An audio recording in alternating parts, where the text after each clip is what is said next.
Olá, bem-vindos a mais um UOL Debate, que traz especialistas e nomes conhecidos do público para abordar os problemas provocados pela Covid-19 na área da saúde, o impacto da desaceleração da economia sobre as pessoas e as empresas, a reação dos governos aos desafios impostos pelo coronavírus, os efeitos de uma sociedade em quarentena para a saúde mental e a educação das crianças, e como esportistas e artistas estão lidando com a crise e as perspectivas para seus campos de atuação, entre muitos outros temas.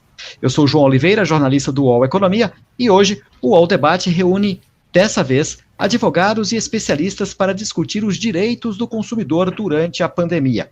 O programa, lembrando, é transmitido ao vivo pela home do UOL e pelos canais Facebook e Twitter. Os especialistas vão discutir e responder sobre o pagamento de aluguel, despejo, mensalidades escolares e reembolso de passagens, hospedagens e eventos cancelados.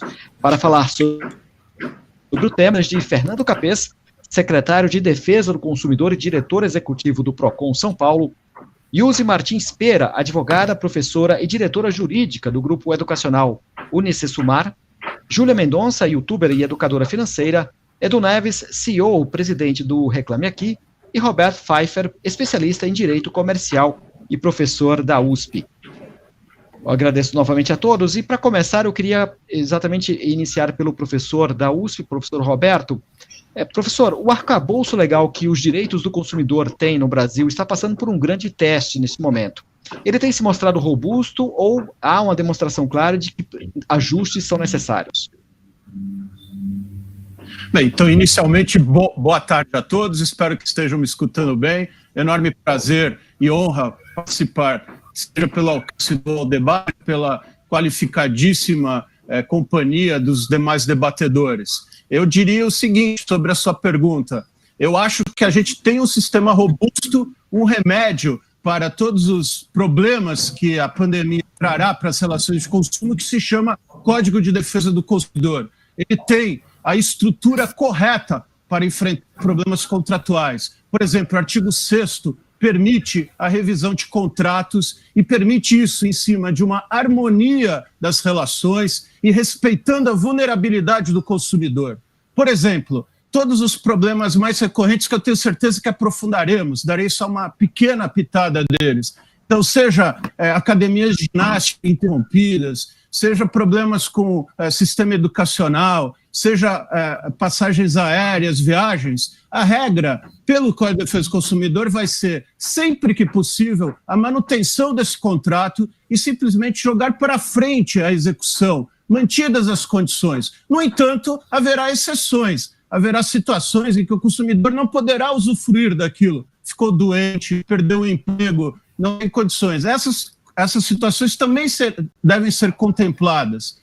Não entendo muito boas as medidas provisórias, a gente acha que vai aprofundar. Em duas medidas provisórias editadas, a 925 e a 948. Qual é o problema? Não é o sentido central dela, manutenção dos contratos, mas é o problema de não contemplar exceções. Não contempla situações nas quais o consumidor já não pode, de qualquer forma, viajar, já não poderá ir ao evento. Essas exceções deveriam ser melhores endereçadas. E qual é o remédio para isso? Não é cada setor ir correndo atrás de uma medida provisória. É sim usar os instrumentos e usar, inclusive, as instituições. Temos excelentes órgãos, por exemplo, o Procon de São Paulo, o Sistema Nacional, tem Ministério Público, os Procons, a Senacom, podem fazer termos de ajuste de conduta para endereçar problemas específicos. Podem orientar no sentido de uma questão responsável, através de notas técnicas, todo o sistema que tem agido com muita cautela, com muita responsabilidade. O que não, assim, ou seja, para o consumidor é importante que a economia funcione, que não haja quebra generalizada dos fornecedores. E assim, a manutenção da maior parte dos contratos é importante. No entanto, respeitando a sua vulnerabilidade, a conta não pode ser do consumidor. Então, devemos utilizar o Código de Defesa do Consumidor e evitar muitas alterações legislativas. A única alteração legislativa que me parece boa e que endereça aspectos gerais, o projeto de lei 1179, que respeita plenamente o sistema de defesa do consumidor. Então, em uma só frase, temos sim um sistema robusto, o Código de Defesa do Consumidor dá resposta e temos instituições que podem perfeitamente contemplar acordos gerais que deem bastante segurança jurídica e permitam sempre reconhecer exceções e reconhecer que, se temos que ter harmonia, ela deve respeitar sempre que o consumidor é a parte mais fraca, a parte vulnerável. Perfeito, obrigado, professor Roberto. Eu passo então a pergunta para Fernando Capês, que foi inclusive citado com relação ao tema por conta do PROCON. Fernando Capês, a sua opinião, na sua avaliação, o que nós temos hoje de sistema de proteção ao consumidor, de legislação referente aos direitos do consumidor é suficiente ou ainda são necessários ajustes e ajustes urgentes para passarmos por esse período? Olá, João, queria cumprimentar aí todos os demais debatedores, um prazer conversar com vocês. Olha, a minha posição é muito parecida com a do Roberto Pfeiffer, que, aliás, inclusive, chegou a presidir o PROCON, quando o Dr. Marrei ocupou a Secretaria da Justiça. Em primeiro lugar, a vantagem do Código de Defesa do Consumidor é justamente a sua generalidade, princípios gerais que ele estabelece e que estão sempre atuais, que dão flexibilidade aos órgãos de controle, de fiscalização, de proteção ao consumidor, proporem medidas à luz dos princípios da boa-fé, da transparência, da harmonia nas relações de consumo, dos princípios que vedam a onerosidade excessiva no caso de eventos posteriores, como é o caso do coronavírus, caso fortuito externo, enfim. O Código do Consumidor nos dá plenas condições de, com bom senso, equilíbrio, razoabilidade, propormos e encaminharmos as soluções. As medidas provisórias, elas acabam mais atrapalhando do que ajudando, porque ela vai resolver uma situação específica, pontual, que poderia muito bem ser resolvida, aliás, já estava sendo resolvida, independentemente dela.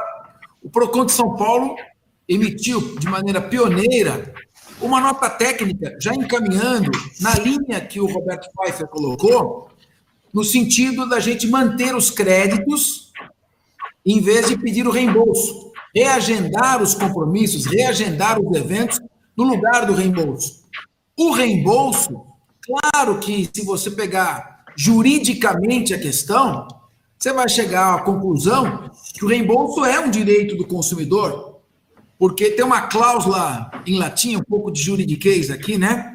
Que é a cláusula rebus sic stantibus, ou seja, o contrato é celebrado. Enquanto as condições do contrato permanecem as mesmas, as cláusulas são cumpridas, mas se vem um evento posterior que produz uma onerosidade excessiva, um evento fortuito, caso fortuito externo, um evento irresistível de força maior, a parte tem direito ao reequilíbrio contratual e à resolução do contrato com o reembolso, não com perdas e danos, com reembolso. Acontece que o juridicamente correto tem que conviver com o economicamente possível e as relações contratuais precisam ser preservadas na mesma linha que o Roberto falou.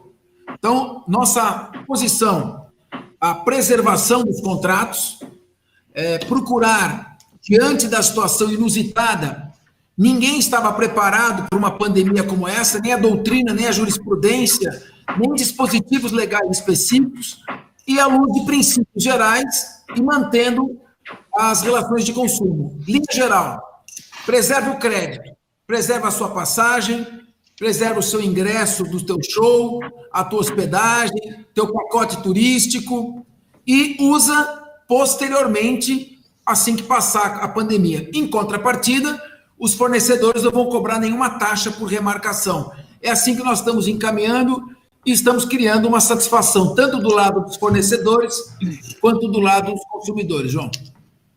Interessante, bacana, obrigado, Fernando. Edu Neves, vocês têm percebido um incremento, um crescimento razoável das reclamações na plataforma de vocês? A gente vem acompanhando pelo nosso sistema de inteligência, monitorando exatamente as reclamações que estão ligadas à questão da pandemia. Desde janeiro, a gente começou a receber reclamações que já citavam ocorrências com relação à pandemia, obviamente as primeiras em relação a viagens, né, especialmente passagens, pessoas que já viam esse surgimento da preocupação globalmente, e depois foi adentrando outros assuntos, né? Como hoje a gente tem reclamação sobre bancos, dificuldade de acordo, sobre empresas de telecom em relação à qualidade de serviços, mas também de atendimento. Mas linearmente, dia, e 12 a 15% disso é objetivamente fruto da pandemia. Então, se a gente considerar o número desde janeiro, são 175 mil objetivamente ligadas. Mas a gente sabe que esse aumento também de volume, que é da ordem de 30%, ele vem da decorrência disso que eu acho que o Capês colocou também, da dificuldade, às vezes, do economicamente possível. Então, o efeito em cadeia. Se a gente analisar, por exemplo, o setor de viagens, um pacote de viagens, ele traz uma complexidade imensa de reprogramação. Ele tem hotel, ele tem translado, ele tem passeio turístico local com um operador pequeno, que é dono de um caiaque, ele traz uma companhia aérea, então ele traz uma dificuldade gigantesca. E o primeiro motivo de reclamação que existe é a dificuldade do contato com as empresas. Então, independente da vertical de mercado que você procure, o top 1 é: não consigo falar com atendimento, não consigo obter um retorno, porque as empresas também estão sofrendo de falta de capacidade. Então, o home office impactou os contact centers, as áreas de atendimento, a forçosidade de sair dos canais de telefone para canais digitais. Então, eu acho que a palavra que a gente tem visto, eu acho que o professor Roberto e o Capês também colocaram, talvez o momento da visão do Instituto de Conciliação e Mediação realmente funcionar no seu conceito, né? E eu coloco isso de forma bem tranquila, porque as empresas que têm atendido o canal do Reclame Aqui regularmente têm melhorado suas notas. É incrível a gente pensar que dentro de uma pandemia, o índice de solução das companhias que estão buscando voluntariamente acordo com seus clientes, e não é pouco, isso é mais de 40% do volume do site tem tido essa melhora, tanto no índice de solução como na nota geral de percepção. Então, eu estou trazendo isso para trazer essa visão também conciliatória do próprio consumidor. Ele também é empregado, ele também é empresário, ele tem múltiplos papéis, ele também é o pai de família que está tendo que pagar uma escola que não tem aula. As pessoas estão compreendendo toda essa complexidade. Então, a gente percebe essa convulsão e essa disposição para o acordo. E, realmente, acordos unilaterais que resolvam o problema de um segmento só podem prejudicar esse movimento ao invés de ajudar. Interessante, Edu, obrigado. A gente vai passar por uma rodada de perguntas que estão chegando de quem está nos assistindo, mas antes eu queria dar a palavra a Yuri Martins Pera para falar um pouco sobre o setor da educação, que é um setor que foi bastante afetado desde o começo, na verdade, né? Foi um dos primeiros setores que apresentaram a suspensão das atividades e muita gente questionando a questão, questionando pagamento, a mensalidade, se fica suspenso, não fica suspenso, as escolas do seu lado informando que o custo permanece, seja o fixo, seja o variável. Então, Yuri, a minha pergunta é uma questão resolvida ou ainda ficará bastante para depois? Por exemplo, o caso de uma mãe que tem um filho de um estudante que não está frequentando a aula, mas vai ter a carga horária do ano inteiro de qualquer forma, isso vai variar?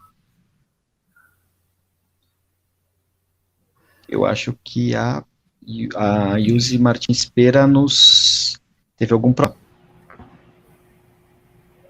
Eu acho que ela não está nos ouvindo, certo?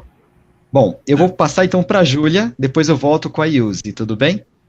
Júlia, uma das questões que ficaram aqui era quem tinha reservas de valor para aquela reserva de emergência conseguiu atravessar ou está atravessando a crise com um pouco menos de dificuldade. Do ponto de vista de educação financeira e de formação da sua reserva, do cuidado das pessoas com as suas economias, essa crise está deixando uma lição bem clara da necessidade que as pessoas têm de se organizar financeiramente para uma emergência que pode ser muito maior do que se espera? Com certeza, João. Bom, boa tarde, pessoal. Um grande prazer estar aqui.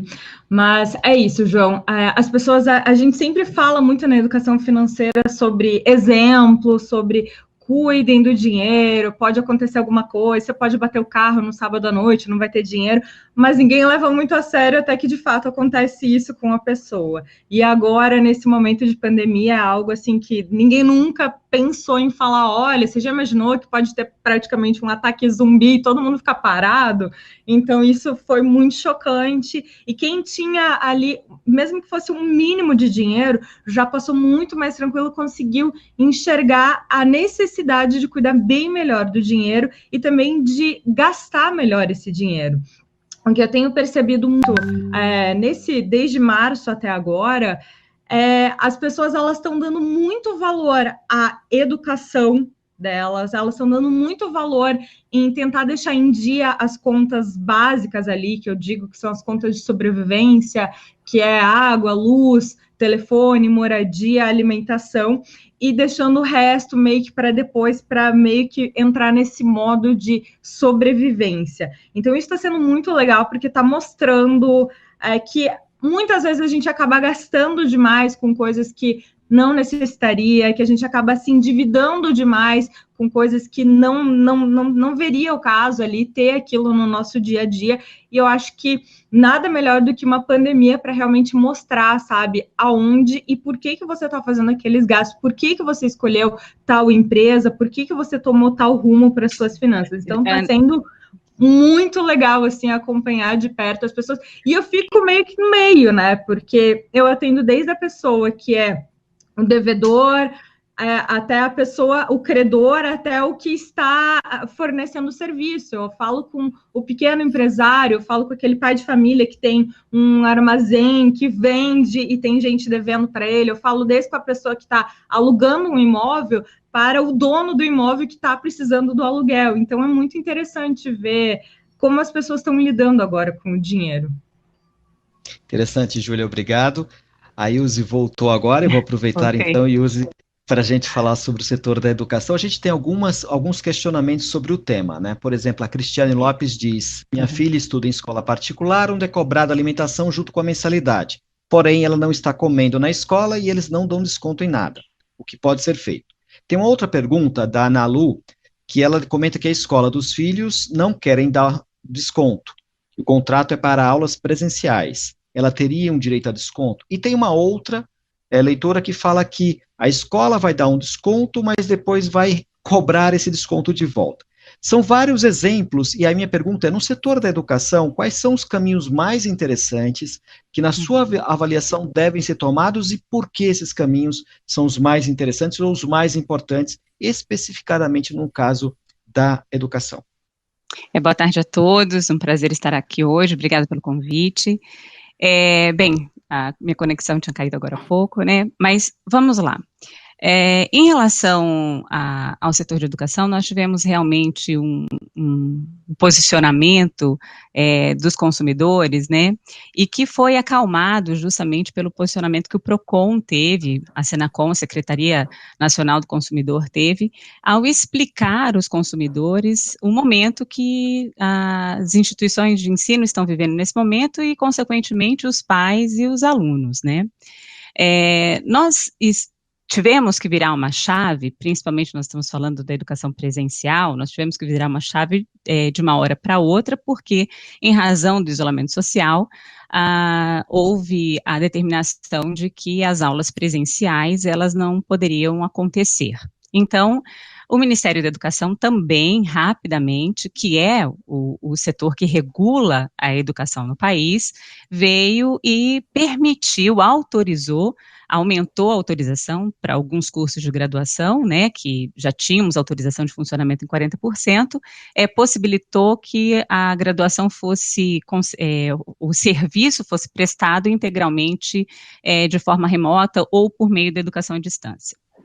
Isso também foi estendido para a educação básica, que não havia permissão anteriormente, então o Ministério da Educação também permitiu que a educação básica tivesse o fornecimento da prestação de serviço por meio da educação à distância. Então, o que aconteceu com a educação?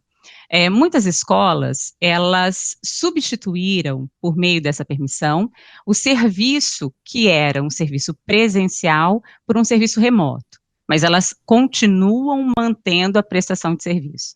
Então, uma vez que está mantida a prestação de serviço, pressupõe-se que o pagamento das mensalidades escolares também devem ser mantidos. Obviamente que obrigações acessórias, né, como, por exemplo, a questão da alimentação, ou a questão de outros cursos, como, por exemplo, a criança faz curso de judô na escola, faz futsal na escola, esses contratos, que são contratos acessórios, uma vez que não há prestação de serviço, também não há obrigatoriedade de pagamento. Então, nestas hipóteses, né, o que você tem que manter é o valor da mensalidade, se o serviço continuar sendo prestado, e as obrigações acessórias, não, tá? Quanto a essa situação de estamos prestando um serviço em EAD e o EAD tem um custo menor, então nós não queremos pagar em EAD, queremos pagar por meio presencial mas por meio do pagamento de EAD, a gente precisa compreender um pouquinho os custos do que isso representa para a escola. Quando a gente fala em ensino à distância, a gente tem um valor de mensalidade um pouquinho menor, porque nós temos uma capilaridade maior, ou seja, o investimento do ensino à distância, ele não é pouco, porque é um investimento em tecnologia, investimento em gravações de aulas, e esse investimento é um investimento alto. Contudo, você consegue atender um número muito maior de alunos com essa tecnologia, o que não acontece no presencial. Então, quando as instituições de ensino, muitas delas, que não estavam preparadas, não têm um suporte tecnológico para isso, e tiveram que passar a prestar esses serviços dessa maneira, elas não tiveram uma redução de custos. Poderia dizer que algumas, inclusive, poderiam ter tido até um incremento de custo nesse momento, né? Então, não há uma justificativa em termos de custo para que nós falemos em redução de mensalidade por conta da substituição do modo da prestação de serviço. Agora, obviamente que se a escola não tiver prestando serviços, um segmento que fica muito claro para a gente entender isso é a educação infantil. A educação infantil fora a educação infantil para os alunos acima de 4 anos, porque os alunos acima de 4 anos, eles têm obrigatoriedade de estarem matriculados, né? Na educação infantil não há permissão de aulas à distância, né? Não há essa permissão. Então, o que o Ministério da Educação estabeleceu? O Ministério da Educação estabeleceu que, para este segmento, obrigatoriamente, deve haver a reposição de 100% da carga horária. Neste momento, se você considerar que a gente tem um contrato anual e que se esse pagamento for suspenso, no momento em que a escola vier a repor estas aulas, esse valor, ele terá que ser pago. Então, a manutenção, às vezes, do parcelamento do pagamento é simplesmente para facilitar isso para as próprias famílias. Mas, obviamente, que o cancelamento ou mesmo a suspensão do pagamento quando a prestação de serviço não for dada, é óbvio que caberia. Mas simplesmente a substituição da atividade presencial por atividade à distância, daí não caberia só por isso, obviamente, a redução ou o estabelecimento de um desconto coletivo para os alunos. Perfeito, obrigado, professor Iuse. Eu acho que o Fernando Capês chamou a atenção ali, quer fazer algum comentário, Fernando? Sim, a posição da professora Iuse coincide aqui com os estudos que o PROCON está fazendo, ele vai emitir uma nota técnica. E mais ou menos nessa linha, todas essas atividades que não podem ser oferecidas à distância, como despesas de alimentação, cursos extra, curso de judô, outros cursos quaisquer de atividade complementar, eles não podem mais ser cobrados. Nós estamos solicitando a suspensão imediata da cobrança dessas atividades extras a partir de abril, e se porventura já foi feito o pagamento do mês de abril, que seja descontado no mês subsequente. Então, essa é uma questão importante que a gente está tendo. A questão do ensino à distância, ele também, nesse momento, não pode ser uma opção do consumidor, se eu quero ou não quero.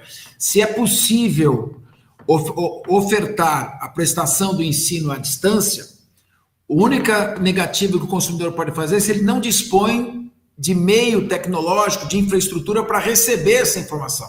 E se ele não tem um computador, um celular ligado à internet que ele possa receber, em alguns casos isso está acontecendo, estamos recebendo reclamações nesse sentido. A escola, então, deve negociar com ele, proporcionando esse meio de acesso ou reservando a ele o direito da reposição da aula. Então, eu queria só fazer um rápido comentário em cima da posição da EUSE, que nós achamos correta. Perfeito. O Roberto Pfeiffer também chamou a atenção ali, eu acho que ele quer fazer algum comentário. Roberto, por favor.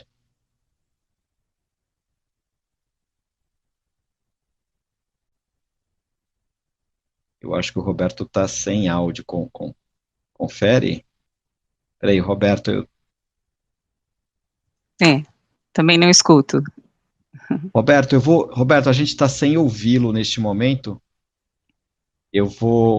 A gente está sem ouvi-lo. Desculpe. Voltou agora estão me ouvindo? Voltou. Perfeito. Eu tinha desligado. Enfim, né? Então eu também concordo em linhas gerais. Acho que é mais uma situação na qual deve prevalecer o bom senso, é uma relação de longo prazo, interessa tanto aos pais quanto à escola que ela mantenha as suas atividades, porém, com essa ressalva efetivada pelo Dr. Capês, que eu vou talvez exemplificar também em outras situações, ou seja, tudo aquilo que puder ser substituído com igual qualidade pelo ensino à distância, mantém-se a relação inalterada. No entanto, aquilo que não é oferecido, seja alimentação, os cursos extras, por exemplo, em instituições de ensino superior, atividades de laboratório, devem ou deixar de ser cobradas, ou então haver, por exemplo, uma reprogramação com qualidade. Não pode ser uma reprogramação fake, né? Tem que ser uma reprogramação, uma reposição com qualidade. E eu também recomendo, de parte a parte, em algumas escolas, eu tenho instituições, reclamações, e aproveito aqui a presença da EUSE, né, para transmitir isso, uma comunicação muito boa da escola com os pais. Não pode simplesmente achar que todos têm as condições tecnológicas ou que todos terão a mesma capacidade de recepção. Então, louvamos o esforço, né? Eu mesmo estou numa instituição, embora pública, que fez um esforço gigantesco para mudar a chave. No entanto, tem que ter uma comunicação de qual vai ser o conteúdo, de posteriormente haver uma readaptação com essas crianças ou esses alunos, mesmo os adolescentes, os jovens adultos, de tentar repor aquela qualidade e verificar. Ou seja, não pode ser também uma pura e simples transplante sem uma comunicação e uma preocupação posterior com a qualidade desse ensino. Então deve haver muito diálogo, muita comunicação para averiguar todas as situações. Perfeito, obrigado, professor Roberto. Edu Neves também quer fazer um comentário, Edu? Eu queria pegar esse gancho que o professor Roberto usou, que eu acho que é a parte que a gente é um grande defensor. A gente tem percebido, não só no segmento de educação, mas a transparência, eu acho que é a grande arma em favor das companhias e de manter as relações. Dizer do que a empresa é capaz, dizer o que ela não é capaz, dizer que ela vai tirar um custo da alimentação para manter um link de internet melhor, dizer que guardado o segredo do negócio, que a gente sabe que para a transparência dos negócios tudo tem o seu limite, essa transparência, esse diálogo fora do púlpito com o cliente, ele é importante, porque, de novo, as escolas também têm o problema educacional, aí o corpo docente também está tendo que administrar uma série de coisas junto à Secretaria de Educação, Ministério, de obrigações que tem que ser cumpridas. Então, de novo, usando o mesmo exemplo que eu falei das agências, a gente também enxerga, e cada ponto que eu acho que a gente descer vai ter tantos pontos que, de novo, acho que a transparência e o diálogo na negociação é muito importante. Especialmente porque a gente não sabe quando as coisas vão acabar. A gente não sabe quando um novo normal vai se estabelecer. E isso cria uma dificuldade de acordos definitivos. Então, a escola talvez tenha que fazer acordo com os pais este mês e revê-los no mês que vem. e por isso que a renegociação, o acordo tem que ser estabelecido como ato contínuo. Perfeito. Eu queria passar para a Júlia. Júlia, obviamente, ontem a gente teve mais um corte da taxa básica de juros, os juros caindo para 3% ao ano, deve cair novamente. Obviamente, muitas pessoas podem ter o desconto, não, isso não é uma questão de opção, mas para quem tem a possibilidade de escolher entre ter o desconto ou agora, ou pagar menos mais na frente, do ponto de vista financeiro, existe algo que possa ser levado em conta? Com certeza, João. Eu costumo sempre comparar com a taxa Selic, né? Então, se você vai ter um desconto um pouco maior que a taxa Selic, vale a pena você se descapitalizar agora e daí juntar um dinheiro no futuro para conseguir pagar esse eventual dívida que você tem aí. Eu sinto que nesse momento, como todo mundo tem falado, a gente tem que também ver o outro lado, né? Então, eu gosto muito de pensar nesse exemplo de um apartamento de aluguel. Então, a mesma pessoa que compra o apartamento e aluga, não é uma pessoa assim, a gente não pode demonizar a pessoa. Às vezes, é a renda que a pessoa tem para pagar toda a família, para pagar ali o dia a dia. Então, a gente não pode simplesmente dar o calote e falar, eu não vou pagar, vou ficar aqui usufruindo do meu direito, você não vai poder me tirar daqui.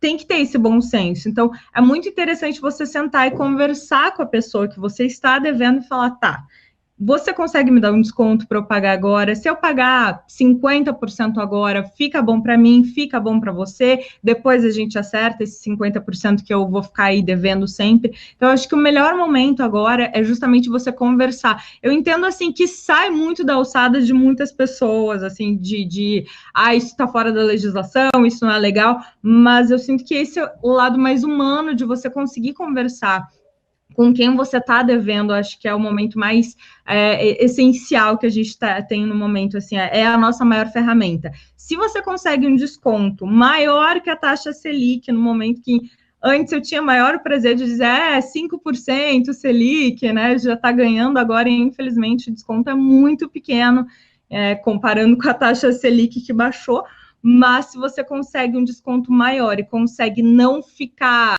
devendo, se você não fica negativado em outras ferramentas, é melhor você exercer o teu poder de desconto, negociar com a pessoa e daí bola para frente para os próximos meses.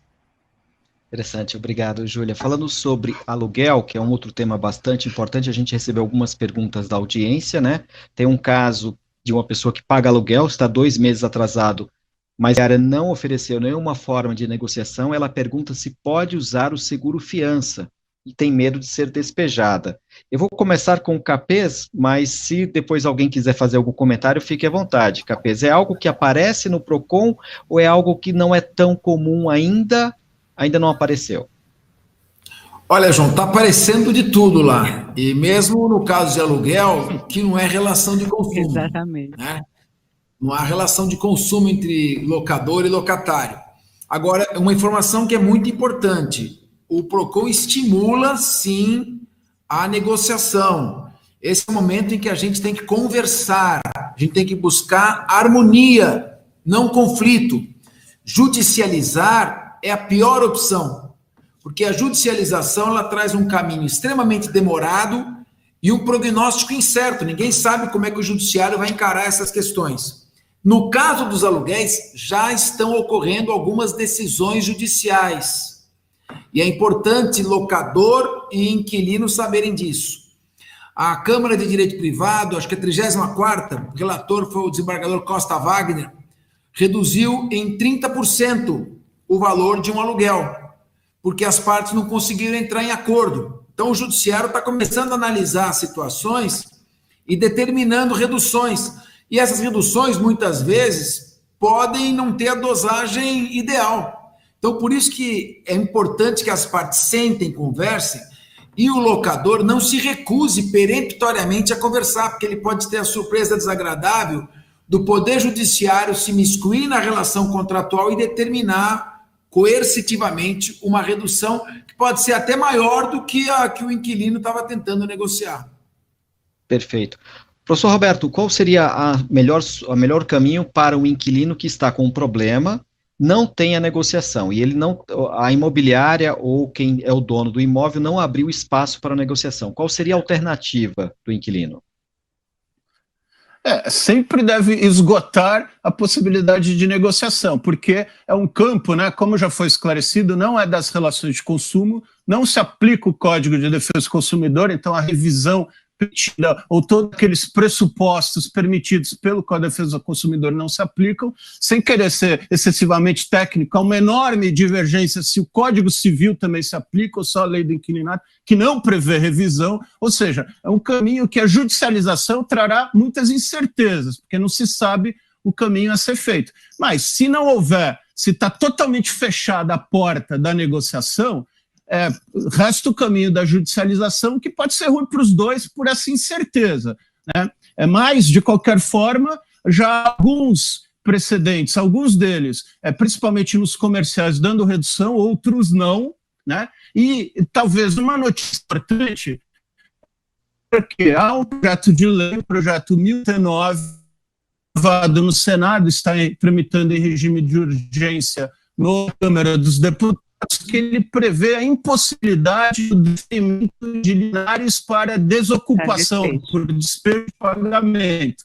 Uhum. Consequentemente, abre-se aí também, primeiro, me parece que é uma medida correta na pandemia, né? Não dá para ninguém defender o despejo quando se precisa o resguardo da quarentena. Porém, por outro lado, isso talvez leve também, no segmento residencial, a um maior estímulo à renegociação, a uma negociação direta entre as partes, né? O caminho do judiciário é o último caminho, já há precedentes, como foi pontuado no segmento comercial, e aí as duas partes têm que ter muito bom senso de ambas não perderem tudo, né? Ao risco, na judicialização, ambas perderem tudo, ou pelo menos uma das partes perder muito. Perfeito. Professor Yuzzi, gostaria de fazer um comentário, imagino. Diga aí. Eu gostaria, assim, quando nós estamos nesse momento e falando sobre negociação, né, eu acho que é importante a gente lembrar que, de uma forma geral, essa pandemia, ela alcançou a todos. Ela não alcança só uma parte da relação, né? Então, ela alcança o consumidor, mas ela alcança o empresário, ela alcança o locador, mas ela alcança o locatário. Então, na hora de nós da negociação, o que eu acho que é um ponto muito significativo, que tem que ser levado em consideração, é o quanto, efetivamente, esse momento atingiu a pessoa, ou atingiu a parte, né? Porque senão nós estaríamos tentando ou usurpando, digamos assim, uma situação que é muito específica para obtermos uma determinada vantagem. Então, por que eu acho que quando o Poder Judiciário, né, com todo respeito aos juízes e as suas decisões, quando o Poder Judiciário ele intervém nessas situações, inclusive de maneira coletiva, estabelecendo descontos coletivos, né? Quando isso acontece, a gente deixa de levar em consideração a necessidade de visualizarmos ou verificarmos pormenorizadamente a situação e julgarmos individualmente determinadas situações. Porque nós sabemos que, nesse momento, muitos estão sofrendo, mas outras pessoas ainda não tiveram a sua situação econômica e financeira atingida. Então, aqueles que não tiveram a sua situação econômica e financeira atingida, elas não devem se prevalecer nesse momento para alcançar determinadas vantagens. Eu não estou dizendo que a negociação ela pode existir em qualquer momento, não precisa existir numa pandemia, mas utilizar a pandemia ou o momento que nós estamos vivendo hoje para obtermos negociações que não se pautem na boa-fé, eu acho que é um pouco temerário. Então, quando a gente fala realmente de negociação e da pandemia, nós estamos falando, ou necessariamente temos que observar, o quanto as partes foram atingidas. Porque você pode ter um locador, né, um locatário menos atingido do que o locador, muitas vezes. Então, a gente tem que levar isso em consideração para nós não usurparmos aqui, né, todos os princípios em nome, utilizando apenas a pandemia para isso, tá? É o que eu penso nesse momento. Obrigado. Obrigado, Yuzzi. Eu vou passar para um outro tema que deve ter sido bastante demandado na plataforma do Reclame Aqui, que é viagens, né? A gente tem várias perguntas. O Caco Medrado fala sobre: comprei um pacote de viagem para Bariloche antes da crise para junho e agora como eu faço para recuperar meu dinheiro? A gente tem mais casos, né? A gente tem o caso de outra pessoa que comprou e aí, por uma agência, a agência diz que tem que resolver com a companhia aérea, e a companhia aérea diz que tem que resolver com a agência. Eu pergunto para o Edu Neves, como é que tem sido resolvido, primeiro se chegou em grande volume, ao Reclame Aqui, esse tema, e se você percebeu, você citou lá que aumentou o número de casos resolvidos entre as empresas e os consumidores. No setor aéreo isso também aconteceu ou não?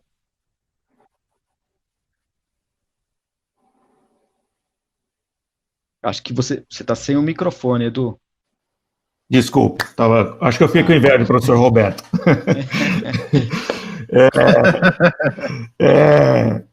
Eu acho que tem uma diferença do setor de viagens, onde há esse empacotamento como é o caso, eu acho, da pergunta, que é uma viagem para Bariloche, então ali tem o aéreo, tem o hotel, provavelmente tem translados, passeios, talvez coisas desse tipo, e só o aéreo. Né? Então, vai ser assim, quem quiser cancelar só vai receber isso lá no futuro, e aí houve um volume muito rápido de remarcações.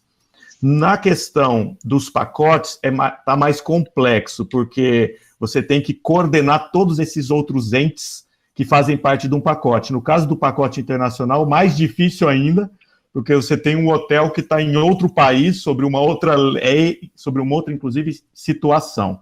Então, a gente também tem visto que quando o consumidor busca acordos, tem sido mais fácil, acho que o Capês falou um pouco isso no início do nosso bate-papo aqui, quando procura um acordo, remarque viagem no futuro, está mais fácil de resolver. Porque as agências também estão sob uma pressão de cancelamentos e não recebimentos de comissões, tem toda uma questão sistêmica. A passagem hoje tem uma lei que não permite você transferir passagem para outras pessoas, então você tem que cancelar e emitir um novo bilhete. Então a gente tem toda uma situação complexa. Então, nesse ponto, o que a gente tem observado que os melhores índices de solução são aqueles onde o consumidor também aceitou uma negociação de postergação disso até para o ano que vem. A gente tem visto que essas viagens de férias, até porque as férias estão muito prejudicadas dentro das empresas, estão ficando para um ano à frente. Perfeito. Eu vou passar para o Fernando Capês, que pediu a palavra, até usando um exemplo específico, se você quiser comentar, tudo bem. Okay. Eu tenho uma reserva, é do Paulo Henrique dos Santos, tem uma reserva de viagem, aéreo e hotel, é esse caso, para agosto, que na reserva não permitia cancelamento com reembolso. Nesse caso, como é que funciona, né? As empresas pedem para aguardar, a empresa pediu a ele, ela falou assim, vamos aguardar junho, julho, para daí tomar uma decisão. Esse é um caso específico, mas você pode falar de forma genérica, Fernando. Olha, em primeiro lugar, só fazer um comentário rápido do que a Ilse disse.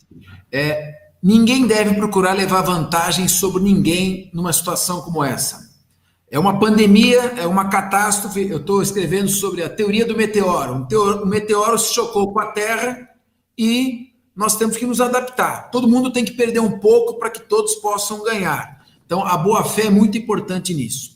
Com relação aos demais temas, o PROCON fechou um bom e excelente acordo. Nós fechamos um acordo com as companhias aéreas, fechamos um acordo com as agências de turismo que empregam mais de 600 mil pessoas, estão enfrentando a maior crise da sua história, com os hotéis no estado de São Paulo e com os shows também. Entrou em contato conosco uma das maiores empresas aí de venda de ticket para shows, e o acordo geral antes das medidas provisórias. Eu tenho muito medo de medida provisória, porque ela começa a mudar dispositivos do Código do Consumidor já consolidados, e depois o provisório vira definitivo e é uma perda enorme para o consumidor. Então, nós fechamos esses acordos, em geral, que é preservação dos créditos. Eu uso meu pacote turístico depois, eu assisto o mesmo show ou outro show posteriormente, eu remarco a minha passagem aérea, eu não vou parar de voar de avião, Então, quando acabar a pandemia, eu vou novamente. Em contrapartida, não é cobrada nenhuma taxa do consumidor. Bom, mas eu não tenho mais condições. O meu show era minha formatura. Não vai mais ter minha formatura. O meu show era meu casamento. Meu noivo terminou, minha noiva terminou o casamento. Então, casos específicos e pontuais, aí nós vamos fazer as mediações individuais. Qualquer solução, e aí o chegou a tocar nisso, qualquer solução genérica e linear para casos específicos e particulares, ela é ruim. Caso particular, a gente resolve individualmente. Então, tem um corte coletivo que o PROCON fez nesses acordos e atua individualmente buscando as soluções, e temos obtido mais de 80% de índice de solução nesses acordos. Excelente. Obrigado, Fernando. Interessante. Roberto, você pediu para falar, é isso? Isso mesmo, se me permitirem. Então, muito rapidamente também, vamos lá. Em primeiro lugar, respondendo as perguntas, né? Se há uma agência que empacotou todas essas pontas, então já fez o pacote completo, obviamente a agência é a responsável, isso não resta dúvida. A dificuldade é que se o consumidor fez cada reserva individualmente, aí ele vai ter que resolver com cada uma. A segunda questão, existe uma medida provisória, a medida provisória 98, que, a meu ver, ela é o supra-sumo do que não deveria ser feito, né? Por quê? Porque ela dá uma linha geral que é a correta, que é a da preservação dos créditos, ela é para o setor de turismo e setor de cultura.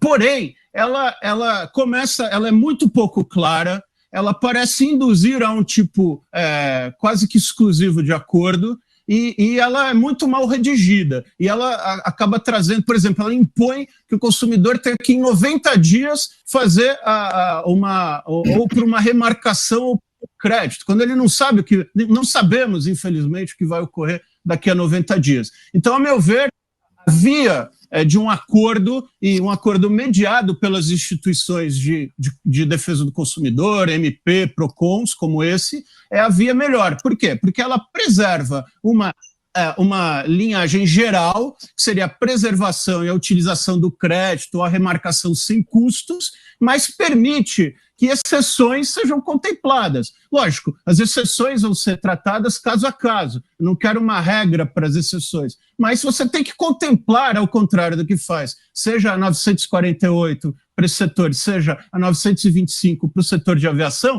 ela não contempla quem não pode mais viajar. Quem não pode mais viajar vai ter que se submeter a uma multa que é de quase 90%. Isso é injusto, né? Porque se é correto dizer que a empresa não pôde prestar o serviço e que o ideal é a manutenção do contrato para que ela preste mais para frente, o consumidor usufrua desse serviço, é inegável que há casos em que ele não vai poder jamais usufruir na frente esse serviço e não pode ser cobrado uma multa dele por uma remarcação, algo do gênero. Então, não pode ser cobrada a remarcação. O ideal é efetivamente então, remarcar sem custos ou usar um crédito sem qualquer multa, porém contemplando exceções de quem não pode usufruir, e aí se faz um reembolso, que até um acordo pode até parcelar esse reembolso, mas não impor uma medida provisória para todos com má linguagem técnica e não permitindo exceções. Perfeito. Eu vou voltar contigo, Edu, mas deixa... É um comentário rápido? É um comentário rápido? Pode ir. Eu acho que uma das coisas que estão em voga, e acho que na fala de todo mundo que está bem clara, é que nunca a gente teve que lidar com tanto volume de acordos, com tanto volumes em tantos segmentos diferentes. Eu acho que a gente tem um desafio, o CDC virou pano de fundo, né? Ele continua sendo a ED ali, legal e etc., e as outras leis todas, mas ele é um pano de fundo de uma situação que para nós está clara que sem conciliação e moderação não vai se resolver. Perfeito. Júlia, uma pergunta para... Eu vou voltar, Ilse, mas eu queria pegar o gancho da viagem para a Júlia e fazer uma pergunta que eu já ouvi gente falando. Bom, quem ia viajar para o exterior, por exemplo, e tinha se programado e tinha comprado dólares, e aí o dólar está quase indo a 6. E deixa a viagem para o ano que vem. Vende em bolso lucro ou, como não sabe o que vai acontecer, aplica em renda fixa e espera? Com certeza. Essa pergunta é meio complicada, né? A gente falava até pouco tempo atrás, o dólar vai bater 3,5, vai bater 4, está batendo quase 7, então é uma coisa descabida já. Mas uma coisa que eu sou muito a favor é você não vender o que você tem hoje. Por quê? Você não sabe o que pode acontecer amanhã, e eu sempre considero dólar, ouro, euro como reservas de valor. Então, a gente pode pegar um exemplo, por exemplo, da Venezuela, alguns anos atrás, quando deu muito ruim no país, e quem tinha essa reserva conseguiu sair de lá mais rapidamente. Tudo bem que no momento a gente está vivendo uma pandemia onde ataca o mundo inteiro, mas sempre quem tem essa reserva consegue ter uma solução um pouco melhor, um pouco menos prejudicial no bolso.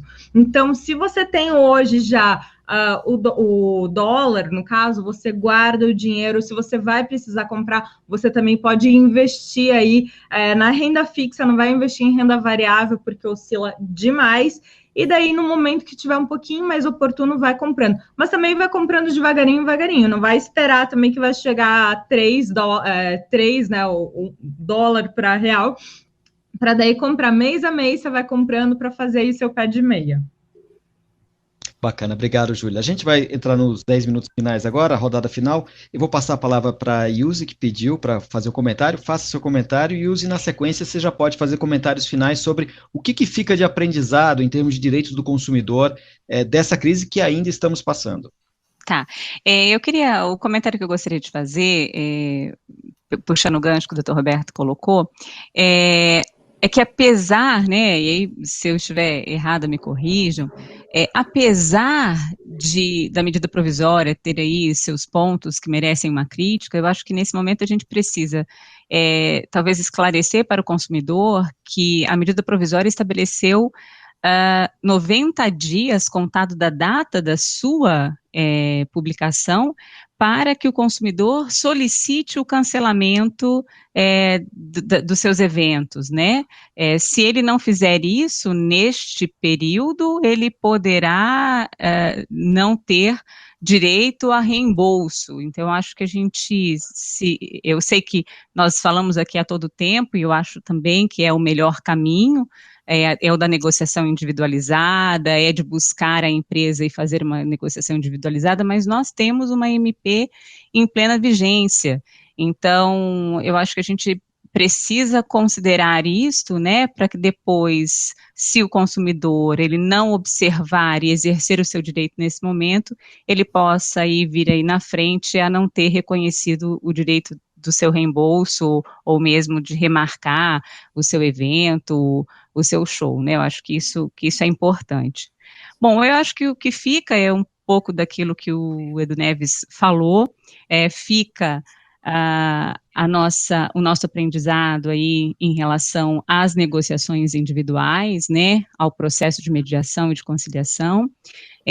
Nós estamos vendo que tanto o Estado, muitas vezes, com as suas medidas provisórias, ou até mesmo o Poder Judiciário, com algumas decisões que, infelizmente, para esse momento são equivocadas, não conseguem nos atender plenamente. Então, as partes precisam aprender a ter autonomia e verificar aquilo que é melhor para cada uma delas, né?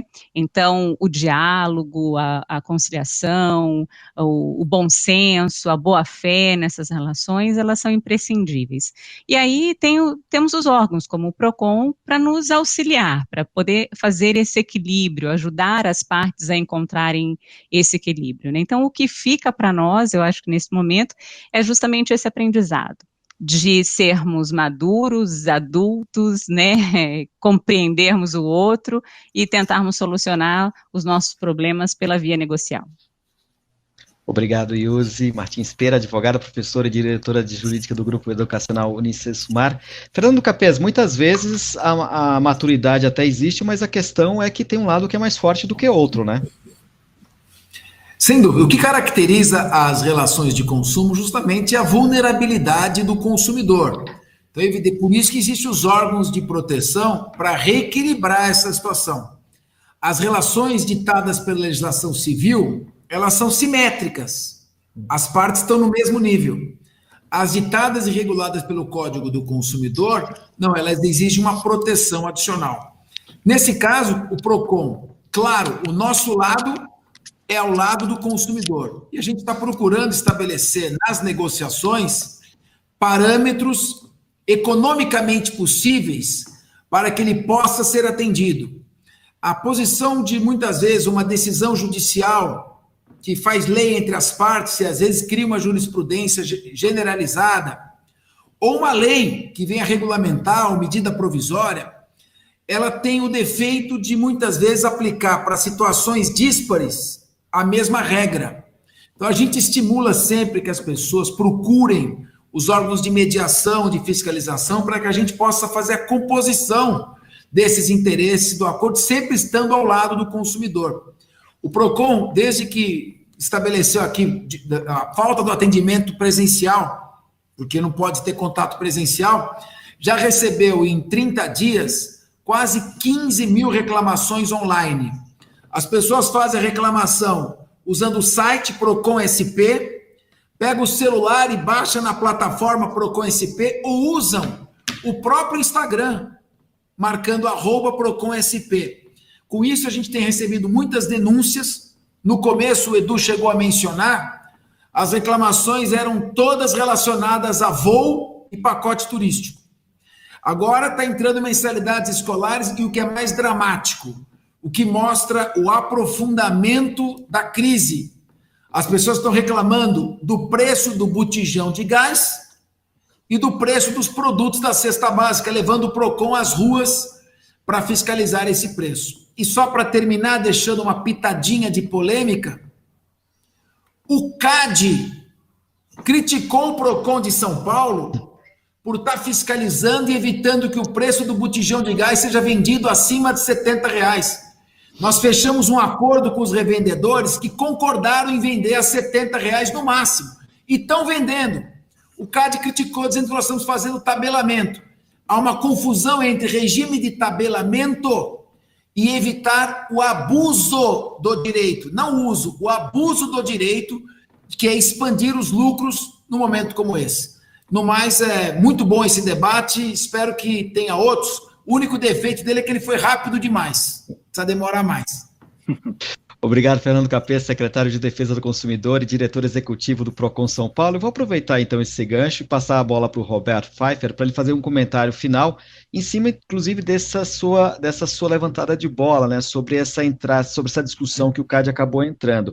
O Capês está correto, professor? Ou ele talvez não esteja tão correto com relação ao que comentou sobre o CAD? Bem, vamos lá. Então, em primeiro lugar, também agradecer essa oportunidade de dizer sobre esse caso específico que, óbvio, é sempre uma matéria muito polêmica, porque há subidas de preço que às vezes são por maior demanda reprimida.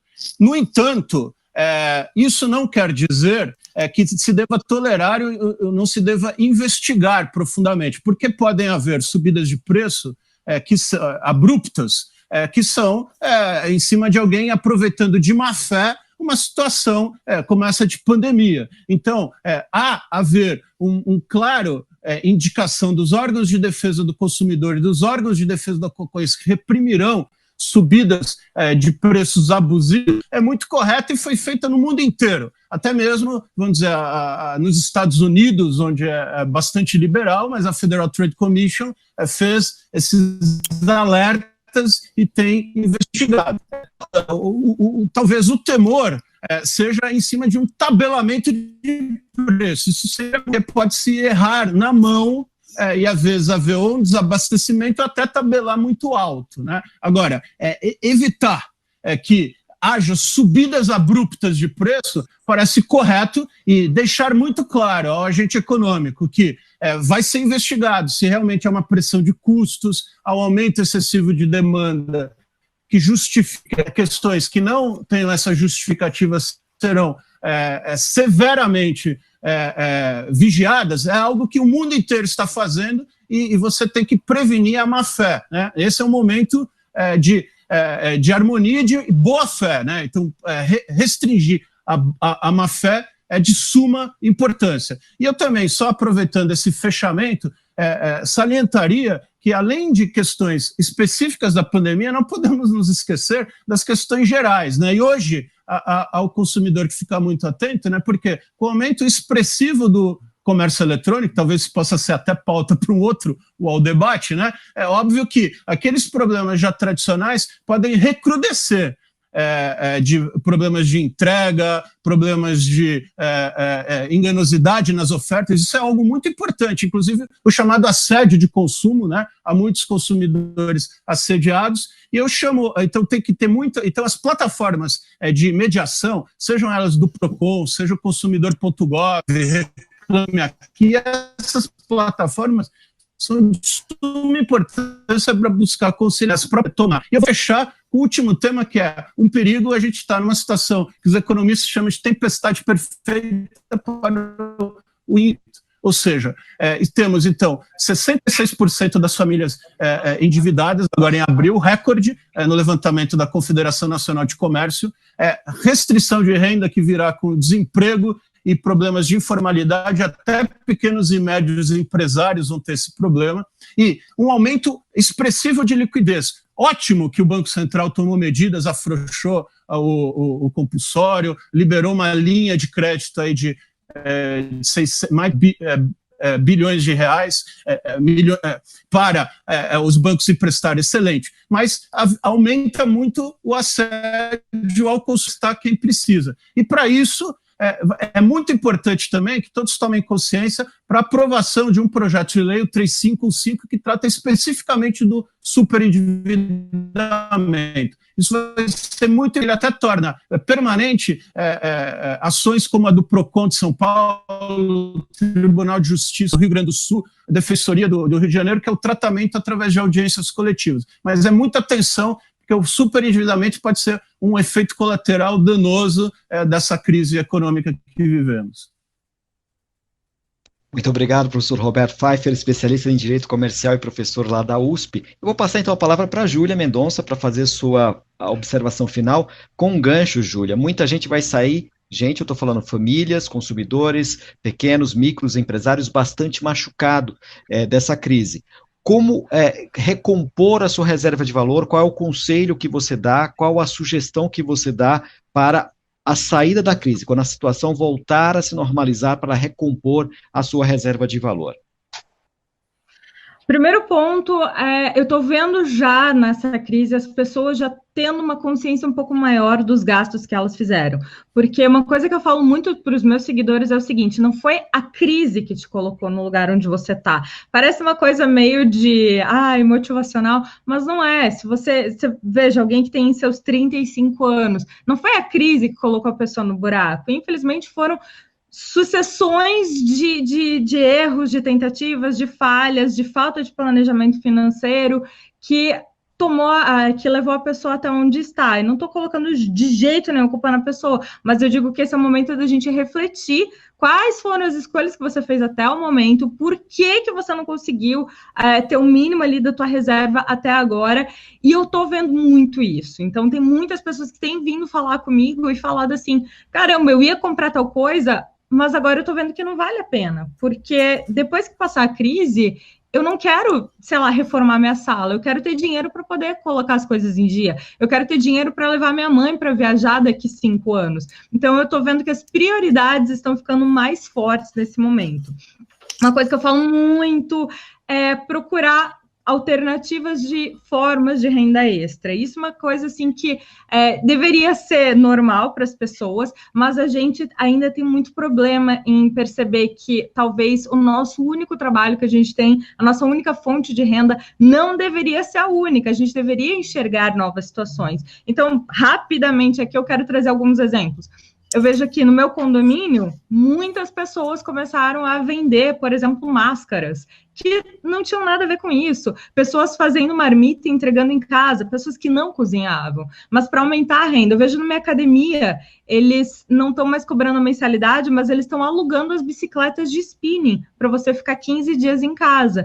Então eu vejo que a economia está sendo um jeito de começar a injetar já um dinheirinho no bolso das pessoas de maneira criativa. Então, eu sinto que, acabando a crise, o pessoal por favor, sejam criativos e não gastem tudo. Deixa ali 10% mínimo para pensar assim, e será que acabou mesmo a pandemia? Será que não pode vir uma Covid-20? Não sei, né? Então, por favor, não gastem o dinheiro de vocês com coisas que você realmente não vai precisar. Acho que esse é o melhor recado.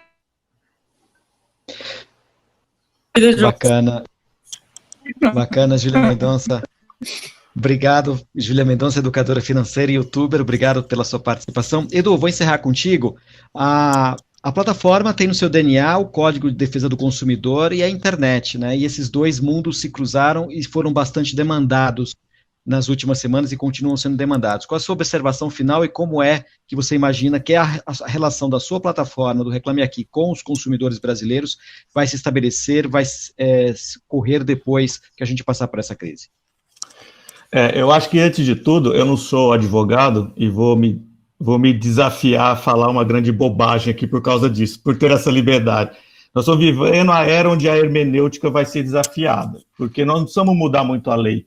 Nós temos que aprender a interpretar a lei dentro do momento pandêmico, onde muitas pedras mudaram no tabuleiro ao mesmo tempo.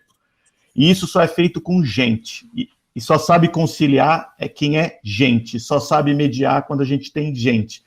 Então, acho que aqui foi colocado de saída, já está lá no artigo 6º do CDC, toda essa possibilidade. O Reclame Aqui sempre foi uma plataforma que, apesar de viveu da Constituição Federal, do direito de livre expressão que o consumidor tem como cidadão, o direito de resposta que a empresa tem e o direito de influenciar as pessoas através da informação. E sempre acreditamos no acordo, sempre acreditamos que é possível renegociar. A lei é o guarda-chuva, mas a relação do consumo, ela é 1 a 1, ela é a cada ato, a cada momento. O que a gente tem visto como desafiador agora é não saber o fim desse túnel. Então, o que eu deixo aqui e o que eu Reclame Aqui está à disposição, inclusive, de todos os professores, do PROCON. A gente tem uma base de informação muito relevante, a gente tem feito muito estudo nessa direção de traçar cenários, para que a gente possa ajudar os consumidores, mas entendendo que sem as empresas ele também não consegue consumir.